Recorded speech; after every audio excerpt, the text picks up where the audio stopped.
zaidi ya miaka 6, ilibakia shilingi milioni 8 sijalipwa na nilipelekwa mahakamani, kwa hiyo ikabidi niuze nyumba kwa ajili ya kuwalipa wale mafundi wengine. Ulifanya kwa nani? Halmashauri ya wilaya Nkasi hapa, kituo cha afya Nkomoro. Nani mhusika? Mkurugenzi. Haya, njoo.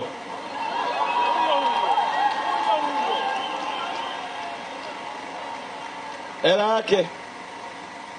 Ni kweli ni miongoni mwa, kwa sababu swala wa zabuni ni madai ya muda mrefu, na ni pesa nyingi ambao wanadai ya wazabuni wote hapa. Kwa hatua ambayo tumechukua hawakusikii, hatua ambayo tumechukua hawakusikii. Mheshimiwa katibu mwenezi, kwamba madai yote ya wazabuni tumeshayachukua hapa. Wewe tunaongelea huyu, unajua wewe, sikiza brother, tusichanganyane hapa. Kuna mwananchi mbele yako, umejibu hivyo hivyo mwanzoni, hujifunzi. Unatoa majumla tu, majibu ya mwana ana miaka mingapi mpaka nyumba yake ameuza.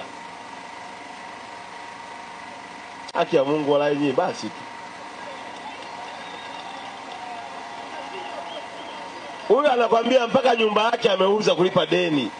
Mmesema mmeachukua, mjibu yeye huyu hapa leo za nyumba yake kwa wapi?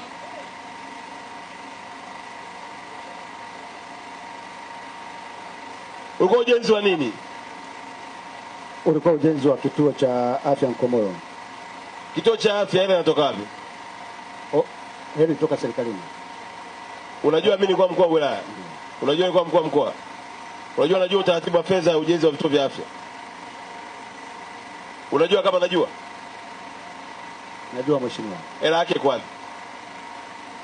Naomba nichukue kwa ajili ya utekelezaji. Ana miaka mingapi?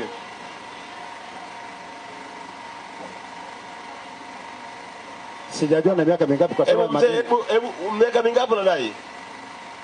Ana miaka 6 na